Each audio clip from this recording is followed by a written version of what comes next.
Hello, everybody. Hello. Oh, he's British. I just got done watering my plants. Okay, and we're British today. I was like, what's happening? I haven't been around y'all today because I've been working on messages. So what's happened to Philip? I haven't seen anybody. I've been today tending either. to the garden. I've been tending the garden. It's a hot summer day. Oh my dear. goodness. Outside at lunch, Oh and dear. my plants needed a drink. They looked thirsty, and I was like, Pastor Michelle would not approve of these thirsty plants. Welcome to Second Take at Eastlake, a podcast of Eastlake Community Church in Irmo, South Carolina. You are invited to join us any Sunday at 9 or 11.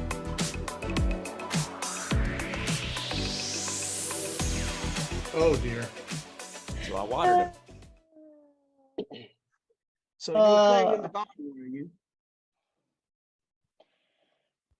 Every day you have to water your plants, huh, Michelle? Every day? You do. I'm Every day I water trying. 'em. I have like irrigation, but I'm having lots of problems with it. And I thought Andy had helped me fix it, but Still it's not. kicked me off again. I don't know. He comes in tomorrow. I'm gonna talk to him. He'll be at Summerama tonight Okay. because I've been talking to him about it. Big old summer rum. Big old summerama. Yep. Well, So I'm actually not even blowing smoke, guys. I actually am serious with what I'm about to say. oh boy. I missed you guys today. Oh, Everybody's running around, It's been a crazy day. all the things they got to get done, and that's good. But it was a little bit of is it time for podcast, Ed? Is it time for podcast? You probably noticed I sent the link early. I got a little notice worried. that. I had to was check like- the time. I was worried y'all changed the time without telling me because I was working on messages instead of being Yeah. in the world. No, I was actually just kind of lonely. But Yeah. I'll make it. Don't worry. I'm glad you'll make it. Yeah. 'Cause So it's- Rob, it you'll would be at bad. the church tonight. Michelle, will you be there at all? Today I or don't tonight? think so because I have got to finish my message for Sunday.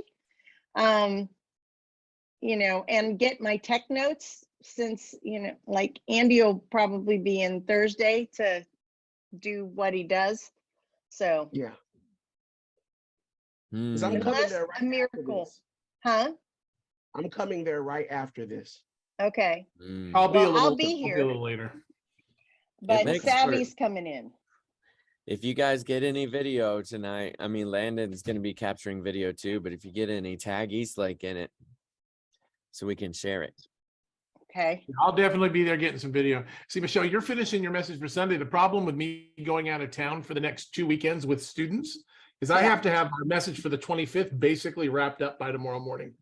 yeah, Or I am in trouble because feel your pain there. I'm speaking twice next week at the event we're at. And so I finished those notes and sent them in this morning.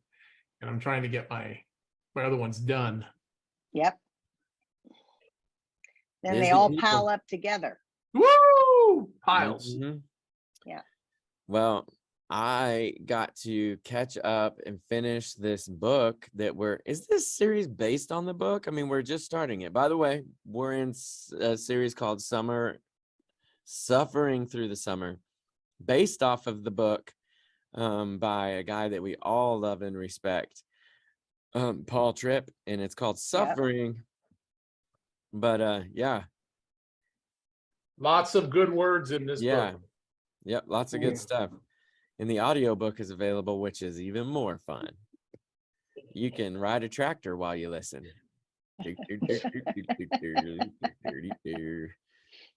Yeah. Speaking of suffering through the summer, how's the temperature out there for you guys? Everybody doing okay? Staying hydrated? Temperature's fine. The problem is it's like somebody's having a giant bonfire up the road because of this forest fire in Canada. You can smell it already. It's all over the east. Yep. There's fire. There's air. We have an air warning right now. We Yeah, do? I've we been do. out there breathing it. Yeah. And then where you can pray for us. Where we're going with the students, we're just south of it. We're not anywhere near the fire, but we're going to get a lot of the smoke. Well, you could take your masks that are left over from the pandemic. Yeah, ironically, I burned them. So Oh, ironically. Yeah. And I know Mandy, who's going on that trip with you, she knows what to do about smoke in the air because we came from California. It burns up all the time. it's just like being in Washington. You just Right keep now. on Yep. going. Yep. It'll go away. Yep. Keep on rolling. Okay. Anyway, so you guys want to get into something worthwhile here? Something of value to bring to the people? I feel like we've come down from the mountain with nothing but wisdom and things to offer to our East Lake friends. Okay. So no Down pressure. from I the mean, mountain. I don't have anything to offer, but I looking into your 3 eyes. Wait, there's 6 eyes between all 3 of you. I feel like there is more wisdom than most people are ready for. So we're going to get right to it because there's some good stuff. So we're in a series called Summer. Oh, Rob. We're in a series Suffering. called Suffering Through the Summer, based on the book by Paul Tripp, T-Rip.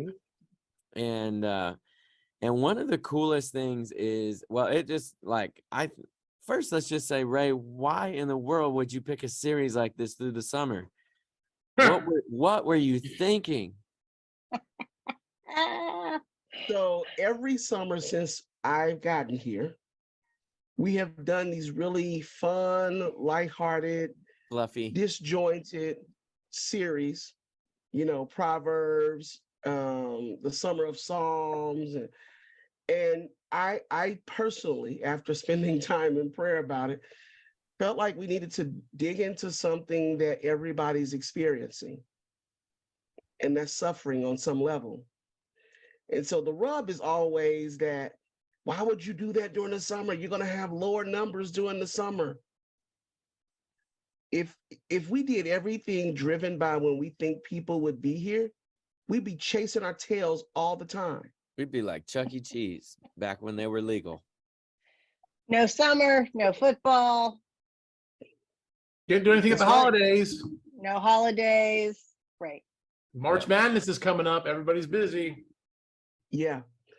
And so I thought we should do something that we are all going through, but yet feel ill-equipped to go through. Yeah. Yeah, everybody I was with deals some with pastors suffering. earlier that are suffering through things, just natural things, kids graduating, empty nesting, and marriages are in crisis. Okay, so let's talk about that. Mm-hmm. Yep. So this is a great book, by the way, that we recommend getting and going Absolutely. through. Yes. It is a great read. And then when you're done with it, you can keep it like everybody does, and then wait till somebody that you love is going through suffering and share it with them.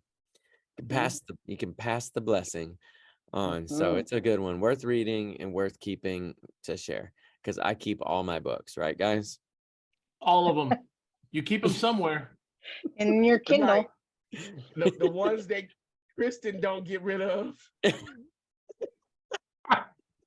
We're trying, guys. Well, we're trying out here. and in addition to the book, I just want to point out that small group discussion notes are back, and you don't even have to be in a small group to use them. You can use them for your personal devotions.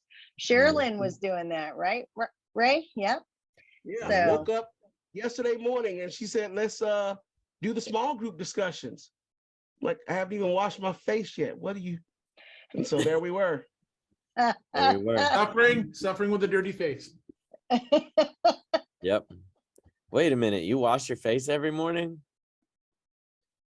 Okay. Oops. I better do that. Anyway, sorry guys. We'll get off of the hygiene stuff. I'm gross. Nobody. Yes, because this is not going to go anywhere good. So let's go someplace different. Okay. So, and also, Michelle, if there's some of those questions, which I don't have in front of me right now, but that we miss, that you're like, ooh, we should ask this, feel free to ask. Okay. All right. I'll pull them up. But I'll get us started with this thing on this question that the book asks. And it says, what do you bring to suffering? And so this is a cool one for us to kind of answer personally. And he gives 7 examples. There's probably more, but this is a pretty good list Mhm. And I'll go through it. Let's see if I have it pulled up on here.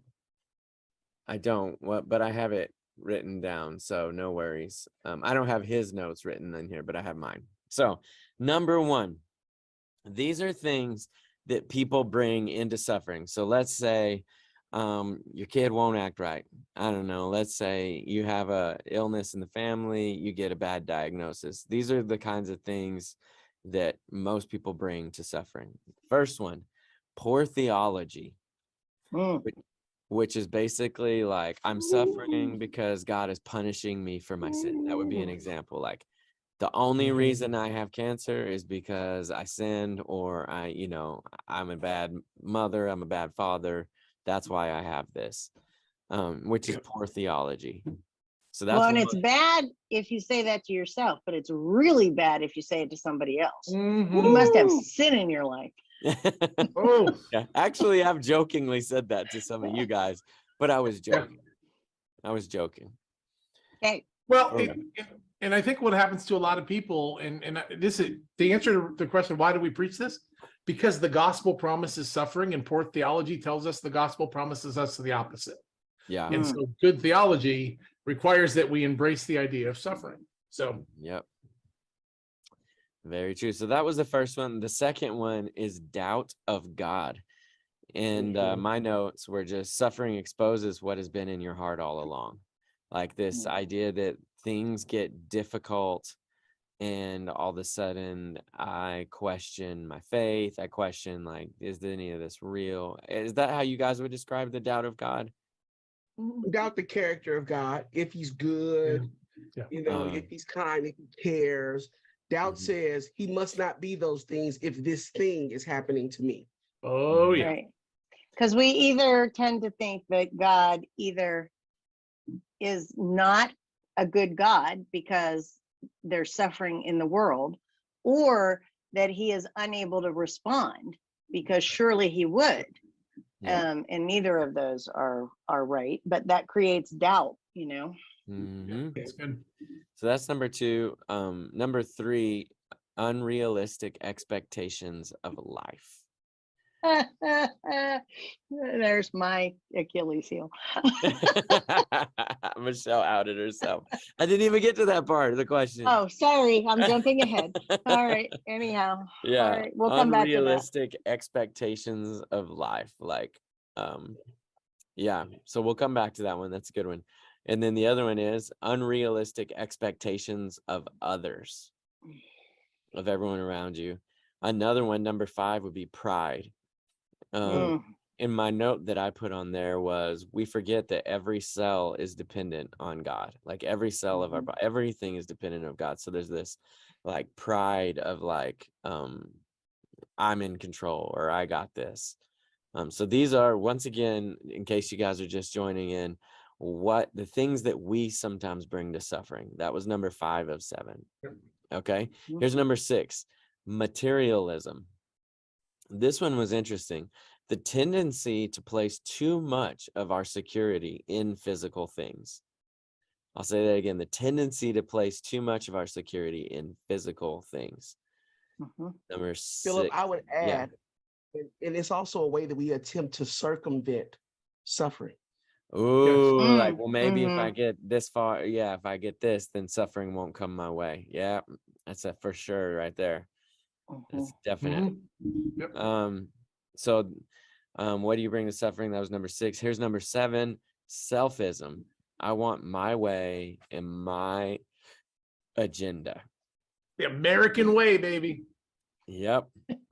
My way. That's the best way to put it. Yeah. It's freedom. Freedom is defined by what I think is important. And so my agenda is what matters, and all the other ones must be anti whatever anti you're talking about. Yep. And so when we're in suffering, we tend to find ourselves being victimized, quote unquote, by other opinions or other positions. Yep. You never ask yourself, when in a foreign country, why don't they speak English here? Oh, yeah. It's only the newest language on the planet.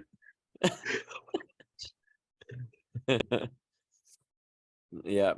You mean the whole world Yeah. doesn't revolve around us? There's a whole other world out there.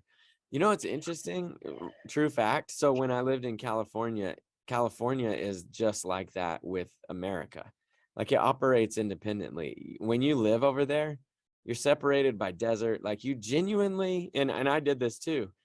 You just kind of forget that the rest of the world exists. Like you're in California, like we're like our own little country over here. Oh yeah, Texas. yeah, Texas And is a lot like Texas. that. California is more though. I've lived in Texas Okay. too. By far, like there are many, many, many, many, many Californians who have never ever left California. There's no need. They'll go to other countries, but they won't go to the rest of America.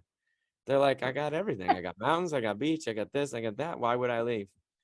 Right.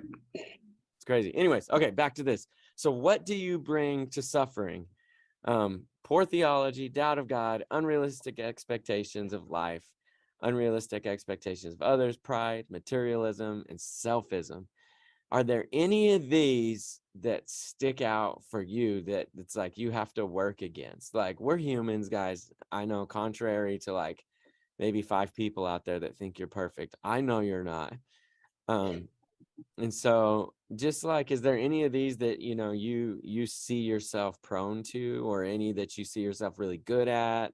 We can also be good at some of these, avoiding these. Is that number 2, Rob, or I have, 2 I of have, them? I have 2. One of them happens to be number 2 Okay. because, you know, I have no excuse to doubt God. Yep. All I have to do is turn around and look at my kids. I mean, I know I talk about that a lot, but I'm telling you, God has shown up in every single moment, even when it's felt like he's taking too long. Yeah. But the humanity in me still is like, well, this is the one time he's finally going to do it. He's going to say, that's it. I'm not as good as you thought I was. Take that. Yep. And there's no truth in that. That's bad theology. Back to number 1, bad theology, because it's just ridiculous. And the one that goes with that is unrealistic expectations of life. The 2 of them go right together. Because for me, I've worked so hard. He's allowed me to carry myself out of a lot of trauma from my childhood. That there are times I can kind of be like, really, can't we just be done with that? Can't life now just be easy? Mm-hmm. Comes out of that. And the bottom line is, I am who I am because life wasn't easy. So my expectation should be God is going to use everything to make me more of what he wants me to be the next time too. So those 2 go hand in hand. Yep. You could say all 7, but the ones I find Yeah. myself back into all the time are those 2. Yeah. That's fair, man. Yeah. Easy to do. Yeah, Anything else? I outed myself at the beginning, unrealistic expectations of life. I like when things work. I do not have a lot of tolerance for things that are broken and stay broken. They frustrate me. And so Listen that is to an her tone. unrealistic. Just Yes. listen to Yeah, her she got- tone. Listen. Let's I see if she's know. that passionate when she preaches on Sunday. Okay. So yes. So, you know, I would like to think that when things are going good, I'm like, oh, this is how it's supposed to be. Now, it should just stay like this. Yep. I have at least come to understand that that's an unrealistic expectation. I can't say that I'm embracing it, but, you know. Yeah. Yeah. Good. That's fair. Yeah. What about you, Ray? Are you flawless? I would say that I'm akin to my sister. It's unrealistic expectations of life and of others. Because I think they have a tendency to flow one into another. Unrealistic expectations about myself. I shared on Sunday that I never thought I would need these, that I would just somehow escape, you know, getting into heaven and not having to have a pair of these on my face. But clearly that's not the case. And then sometimes because we can be lazy, we can assume that people are further along in their faith than Yes, they good. really are. Yep. I mean, I'll never forget my first 5 months of pastoring, leading a church. I spent a lot of time doing marriage counseling. I mean, it was like they announced that I was the campus pastor, and everybody that had marital problems scheduled an appointment with me. And so after so many appointments, I just yelled at God and said, why won't they just do right? And, when it feels like all the air has left the room, Mhm. and it's like stupid quiet. And then that's when God slides in my personal DMs and says, they do right? Why won't they do right? And then he's nailed you to the cross because you are they.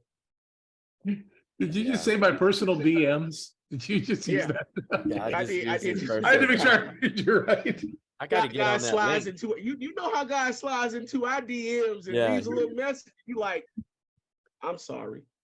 I keep picturing just messenger app popping up and God's kind of like, come on now. Yeah. Oh my God. Doesn't everybody wish that were that way? Yeah. Yeah. Just send me a direct message, please. Please. What I'll do about it. you, Philip? Oh man, you guys didn't know it was perfect.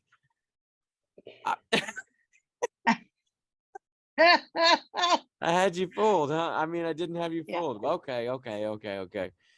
Probably my worst one is selfism. I want my way in my agenda. That's probably the biggest thing that God has been teaching me, I'd say over like 5, 6 years, 7 years of just like, I'm so used to doing, to being in charge and just doing what I think needs to be done and just go and, and I pivot quickly. And I do the same thing with suffering. Like this isn't supposed to be happening, like I want it. This is what I want to happen. And even, I mean, I'll even say, even whenever I was going through the stuff with my mom and having cancer and she passed away from it, like even to the point whenever it was like, I even was praying, God, take her, like no more suffering. Like this is what I would do. Come on, God, it's time. She's suffered enough. And so I think probably selfism, my way, my agenda. And then there's a frustration whenever it doesn't work that way. So that's probably one of my weakest areas. I don't know if you guys said your best area, but probably my best is actually the opposite of Michelle's, which would make sense because our personalities are so opposite, I guess. But I expect the worst a lot of times. Like I almost like plan for it to go bad to a fault. So maybe that's a fault, but like I call myself a professional shock absorber all the time. Just like, yeah, I'm not surprised that, the power went out. Like, that's what happened. I'm not ever like, are you kidding me? I'm more like, that's about right. So I kind of expect bad things to come. I don't know if that's a negative or a positive, but that's something that you. That's interesting, Philip. So do you expect bad things of people or just bad things of like stuff to be busted and not work? And I'll say this, and you guys can disagree with it, because you guys I highly respect you and you can disagree. But I have said this, these words have come from my mouth. Sometimes we need to expect less of people and expect more of God. I don't really expect a lot out of people. I'm not surprised when there's a giant exposed sin in a church. I'm not usually surprised when something, it's not, I'm not, you guys know me, I'm not negative, Right. but I do not think that anybody's perfect. I don't know. What do you guys think about that? Well, I was just thinking the reason I asked it, because as you were talking, I was like, yeah, my unrealistic expectations usually have to do with processes and objects and those kinds of things. Yeah. I don't get, not that I never get frustrated with people, because we're all human, we get frustrated with people, but like you, I mean, I like plan for people not to be on time, not to be able to do what I've asked them to do, not because I feel like I have to be ready. Just like you said, you plan for it with things broken. I plan for that where people are concerned, but where stuff is concerned, I just want to, like, I want to get in my car and turn the key and it work. So It's just different perspective for me with those those two expectations. Were there any of that's good, Michelle? Is there any of these that you guys looked at and you're like, you know what, that's not me. Like, I don't bring that to suffering. I've kind of got this one down. I mean, I would say for all three of you guys, Rob said this was kind of a struggle. No, he said doubt of God, but I would say poor theology is not you guys' thing. I mean, you guys have your theology down. I mean, and as an outsider looking in, I wouldn't say materialism for you guys. But any of those that you're like, no, I got this one. I was going to say that one, the theology one. I always find it weird though to self-declare that my theology is good. So, I'm always very clear. There needs to always be humility in theology. Let him say it. That's right. He said it. So I'm just going to say, I agree with Bill. I do think that the people so you're right, Rob, the people who think that they've gotten it figured out, those are always the ones that I'm like, I'm watching you a little extra close. But I will say my life has taught me to lean into that theology that I mentioned specifically, that I did a study early on when I was trying to figure out why all my problems didn't go away. And I did a study of the gospel and of the word of the gospel and the promises of the gospel. And we have got it so flipped upside down. I mean, everything Jesus promised was the opposite of what we think in our Western culture we're supposed to get when we become saved. He said, no, you will be persecuted. They will speak poorly of you in my name, because of my name, all of that stuff. And even though I don't love it still, because I'm a feeler, I can rest in the fact that, okay, God, you told me this was part of the deal. Yeah. So in that sense, I would say my theology is pretty solid, because I took the time to figure out why didn't everything just turn around, within a couple of years, and my sins were dropping off. But I'm like, well, this is still a lot of work. Actually, this feels like more work, because the reality is, if you're going to trust God, you really do have more work, not because the work gets you good with God, but because you care about the things that are in you that need to change. And so it feels harder because it is. At least in my denomination, I know that we spend a lot of time like bringing people into salvation with this like sales pitch of like turning your life around. And we honestly would kind of paint it in a light that like things are going to get better when you give your life to Christ, which is not even a thing, but it was kind of a tactic to get you down to the altar, right? Well, I was working on these messages for next week, where there'll be 100+ students listening, to those of us that are speaking. And I'm like, I have the night of presenting the gospel. And I talked to the team about the fact that I don't want to do some rosy pitch of the gospel. I want to call us to, and our theme is courageous. So everything is about being courageous. And so I'm using the idea of courage to change, which is not something easy, because courage is something that's hard to muster up sometimes, right? I'm not saying that the gospel is hard to receive, but we have to have the courage to say to God, okay, here I am. You already know me, but I'm going to reveal myself to you and lay myself bare. And so as I challenge the kids that might not be Christians, I'm going to be like, hey, have the courage to just trust Jesus to show you what's next. If you know Jesus, have the courage to be honest about the fact that you're looking at porn. Yeah. I mean, just have the courage to turn that over. That's the gospel.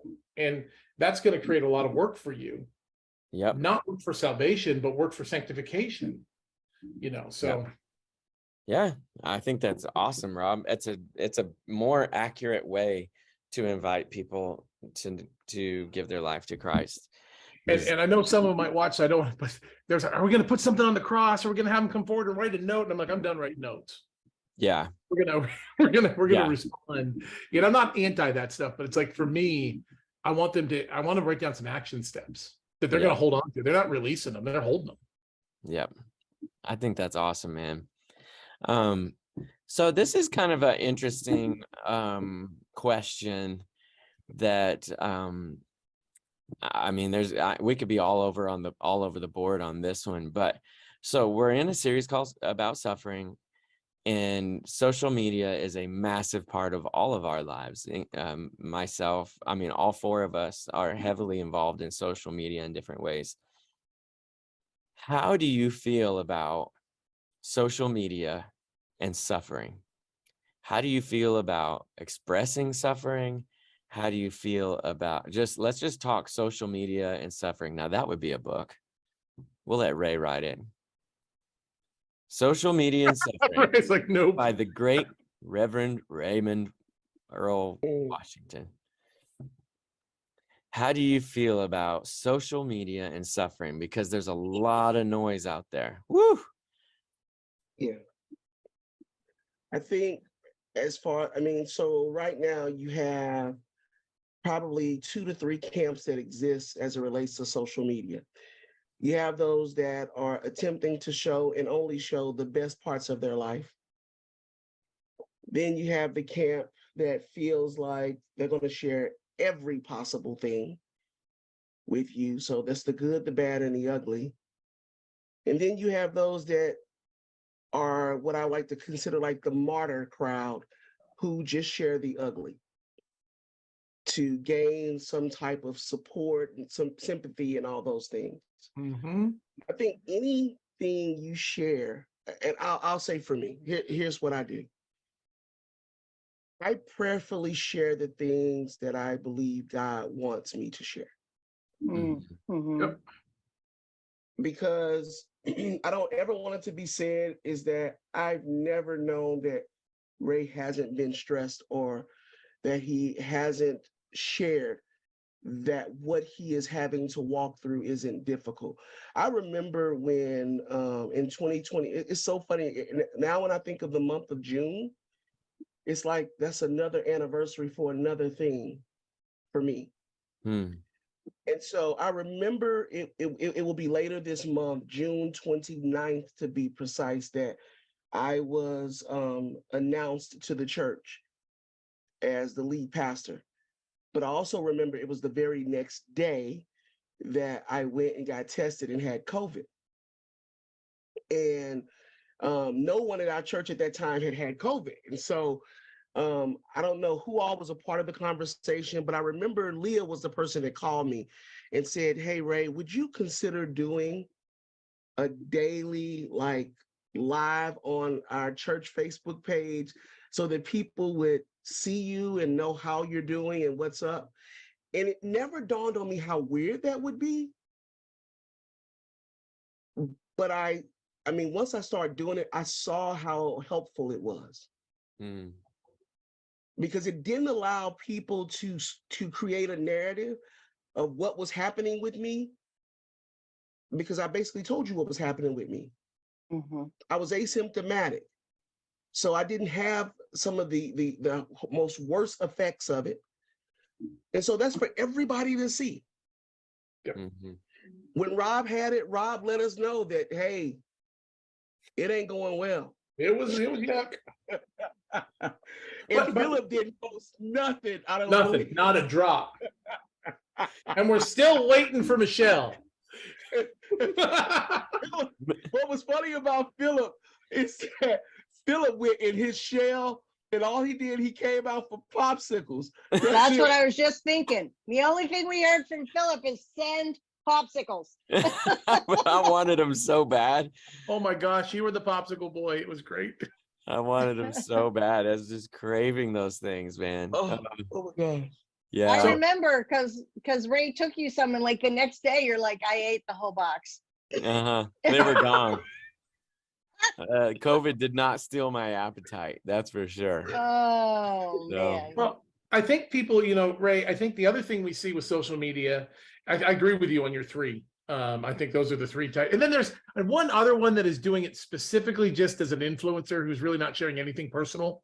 I think that's a new group that's emerging where you're not getting any kind of reality of life at all. And they're admitting that. They're just like, I'm promoting something. I think people have a propensity to feel more like they're suffering because it's easier to bully people on an electronic medium.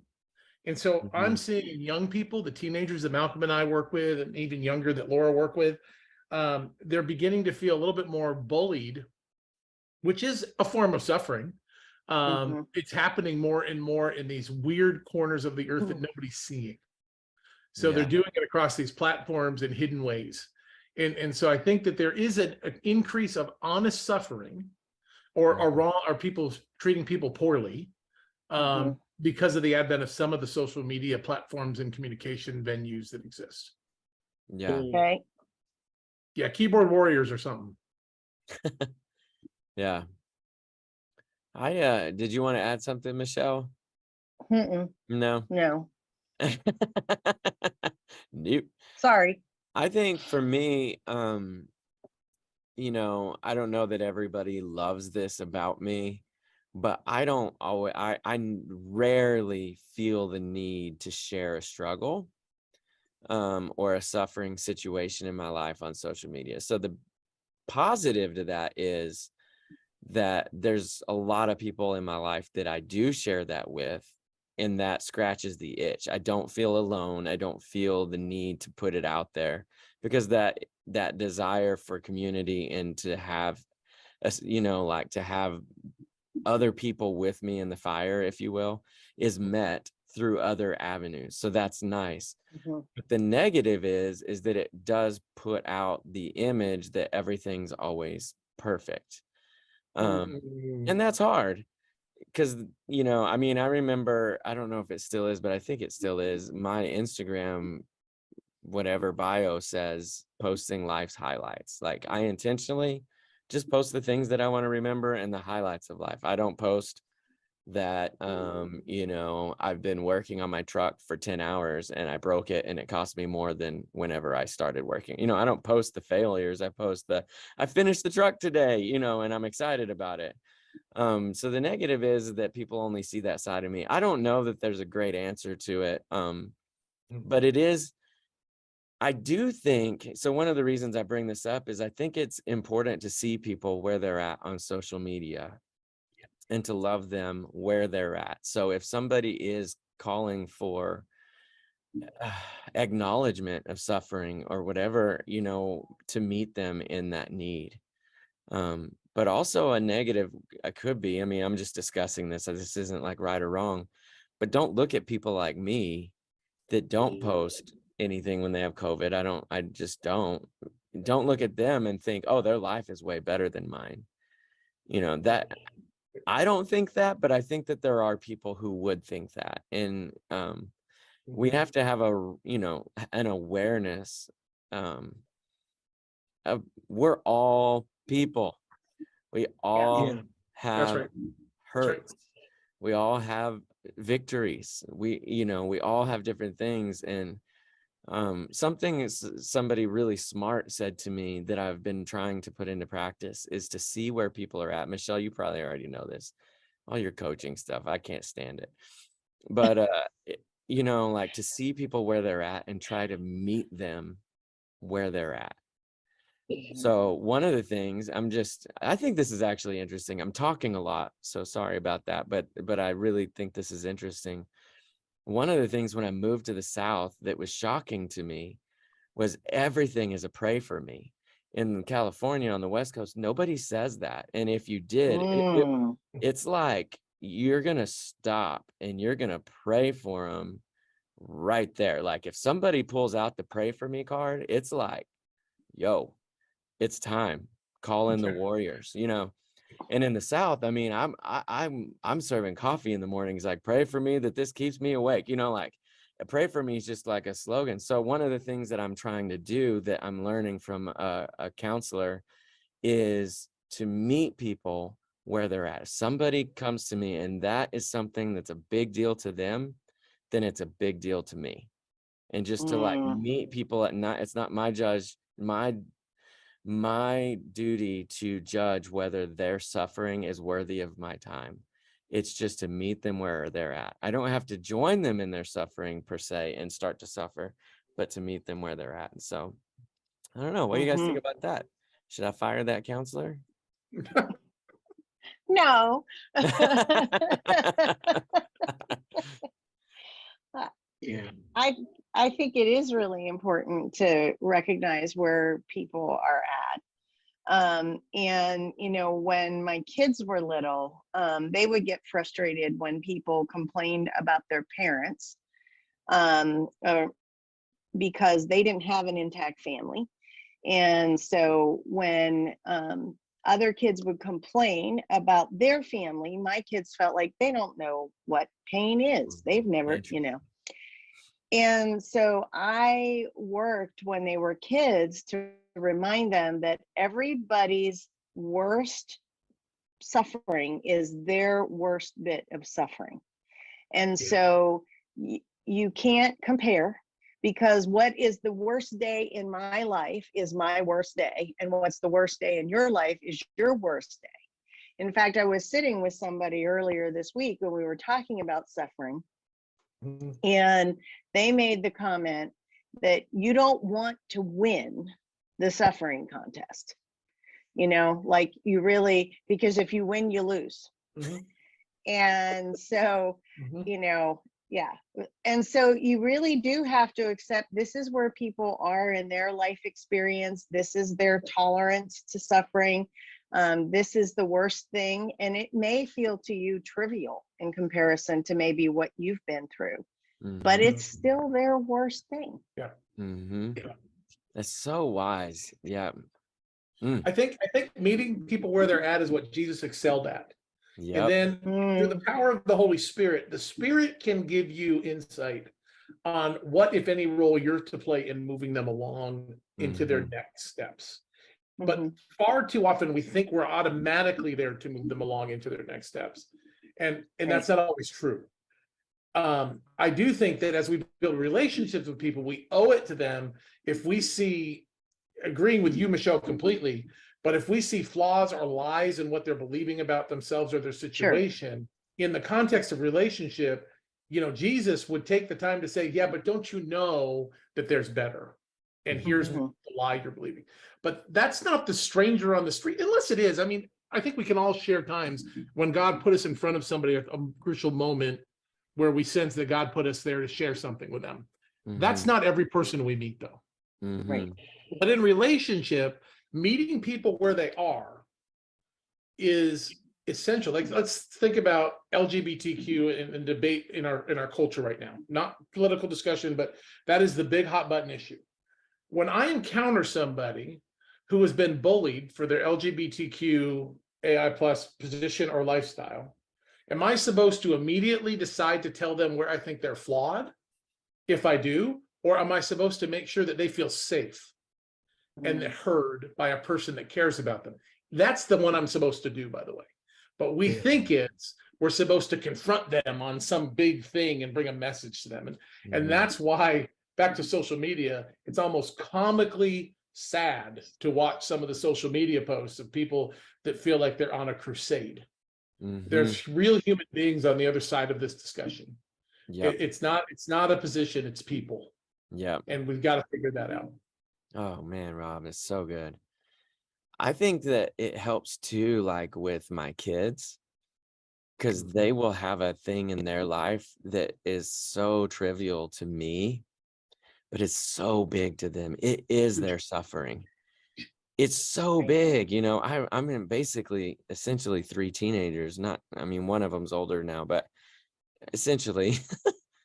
And I mean, the other day, one of them came to me with I mean, they're just bummed out about life in general, just like really struggling. And my first thought is like, we can fix this in 5 minutes. This is not big.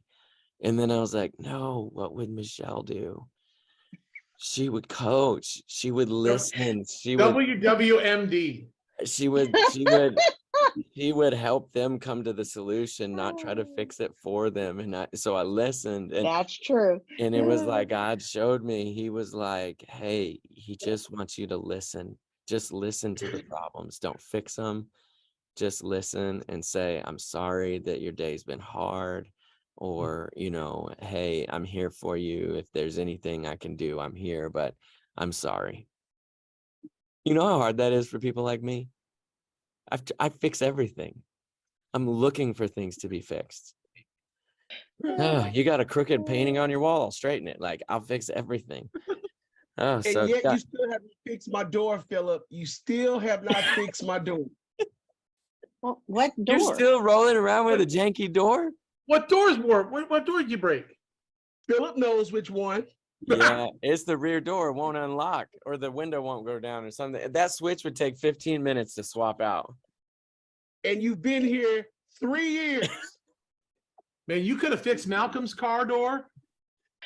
No, that's too many doors. That's the whole car. Never Fix mind. it, Phil. Fix it, Phil. Yeah. You know what though? Honestly, if all I did all day was fix people's problems, I would be so happy, but it probably wouldn't be what God wants me to do. But I would love it.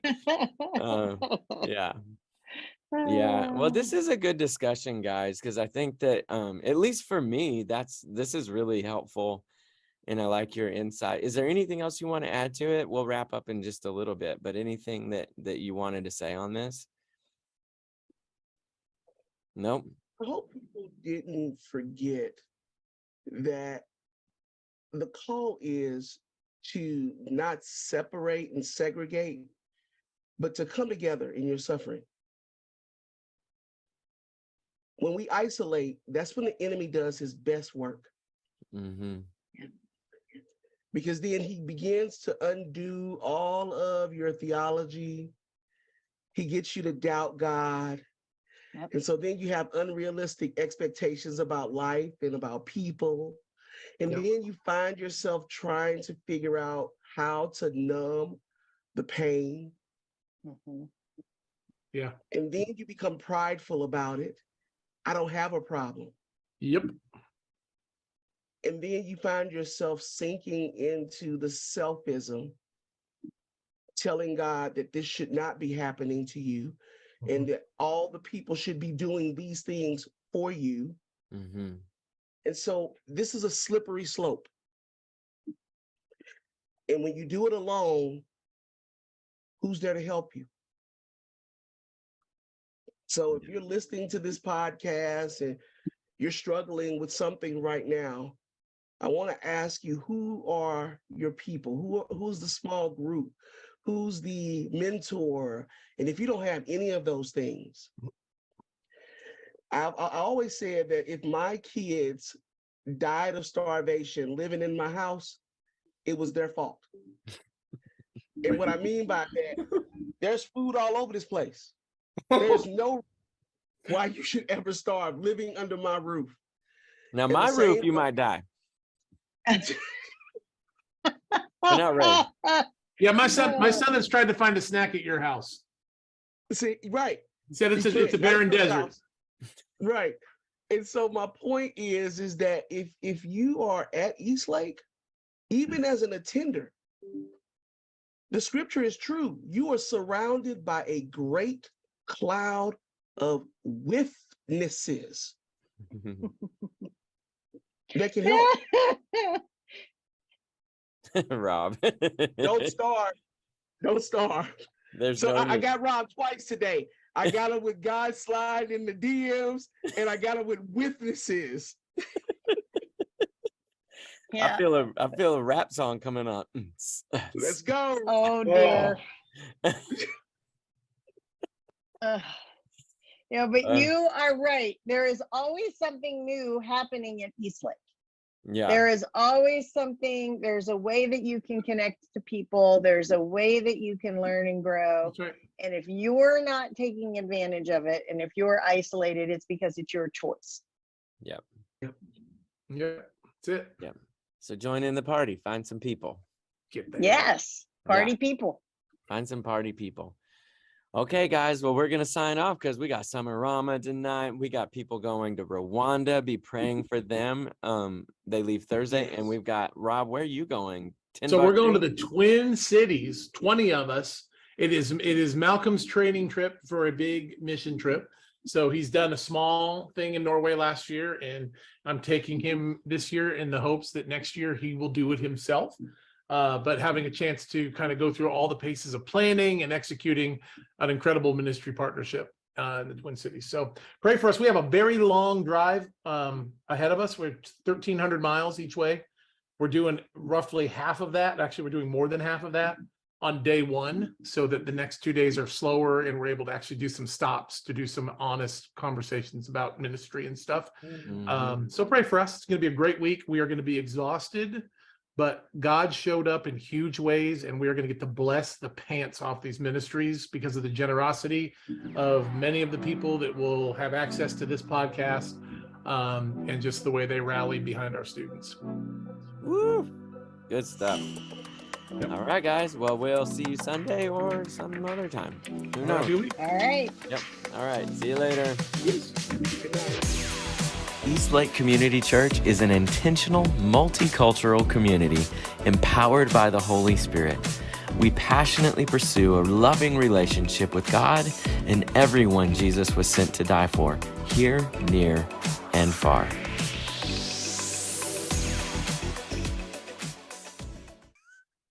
Yeah, maybe Ray, you could test your microphone doing the Fresh Prince of Bel-Air rap. Oh, wait. How If does I'ma it go? do Where does that- it start? All right. It's gonna lay So down. you want the Fresh Prince of Bel-Air. All right. That mic does sound good. Now, this is the story about how my life got flipped upside down. I'd like to take a minute, just sit right there so I can tell you how I came about the Fresh Prince of Bel-Air. In West Philadelphia, born and raised on the playground where I spent most of my days, chilling out, maxing, relaxing, all cool, and all the shooting came some b-ball outside the school. When I was a couple of guys who were up to no good, started making trouble in my neighborhood. I got in one little fight, and my mom got scared and said, "You're gonna move with your auntie and uncle in Bel-Air." I begged and I pleaded with her one day, but she packed up my suitcase and sent me on my way. She gave me a kiss and then gave me a ticket. I put my Walkman on and I said, I might as well kick it. Oh, he's not doing he's not doing the theme song. He's doing the solo, the release, the single release. Oh yeah, Ray just went to another level.